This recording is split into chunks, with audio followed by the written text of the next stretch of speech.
মাটি খুঁড়লে বের হচ্ছে ড্রাম ভর্তি বাংলা মদ। কেউ যেন না দেখে এ কারণে ড্রাম ভর্তি বাংলা মদ মাটিতে পুঁতে রাখা হতো। তারপর অর্ডার পেলে মাটির নিচ থেকে বের করা হতো। গাজীপুরে কালিয়াকুর উপজেলা ঠাকুরপাড়া গ্রামে অনেকদিন ধরেই বসত বাড়িতে বাংলা মদ তৈরি করা হতো। এরপর ড্রাম ভর্তি করে পুকুর পাড়, বাগানে, বাড়ির পেছনে লুকিয়ে রাখা হতো, যাতে পরবর্তী সময় যে কেউর কাছে বিক্রি করতে পারে। এমন সংবাদের ভিত্তিতে অর্থ এলাকায় বুধবার সকাল 7টা থেকে 11টা পর্যন্ত অভিযান পরিচালনা করা হয় এবং যৌথ বাহিনী এই অভিযান পরিচালনা করে। এ সময় 15,000 লিটার বাংলা মদ উদ্ধার করে এবং তা স্থানীয় লোকজনের সামনে ধ্বংস করা হয়। এমন অভিযানে স্বস্তি প্রকাশ করেছে স্থানীয় লোকজন। তারা বলছে, প্রশাসনের চোখ ফাঁকি দিয়ে দীর্ঘদিন ধরে এভাবে বাংলা মদ তৈরি করছে ঠাকুরপাড়ার এলাকার লোকজন। আর এসব মদ তৈরির আস্থানাতে স্কুল কলেজের শিক্ষার্থী এবং স্থানীয় যুবকরা আসা যাওয়া করত এবং তারা মদ সেবন করত। কি উঠাইতেছেন আপনি? এগুলো কি বাংলা মদ? এই কই লয়ে যাবেন?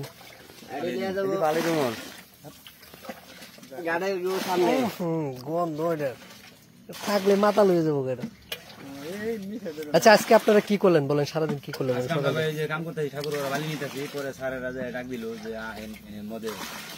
আপনি বলেন কি করলেন?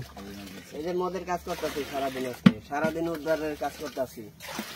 তাই? হ্যাঁ। এখন পর্যন্ত কতটা ড্রাম এভাবে উদ্ধার করলেন আপনি? এ পর্যন্ত 100 ড্রাম উদ্ধার করছি। 100 ড্রাম? হ্যাঁ। কি কি উদ্ধার করতেছেন আপনি? বাংলা মদ। বাংলা মদ। দর্শক, আপনারা দেখতে পাচ্ছেন যে উনি যে বালতি, কালো বালতিতে যে পানিটা রাখছে, এটা হচ্ছে মূলত চুলাই মদ বা আমরা বাংলা মদ বলে থাকি। এগুলো কিন্তু আজকে ধ্বংস করার জন্য মূলত উদ্ধার অভিযান করছে যে বাংলাদেশের যৌথ বাহিনীর 4 বাহিনী মিলে। উড়ান টান দিয়ে পড়লে পড়ুক, উড়ান একটু কমে না, নিয়ে আসবেন না, কমান একটু কমান। এটা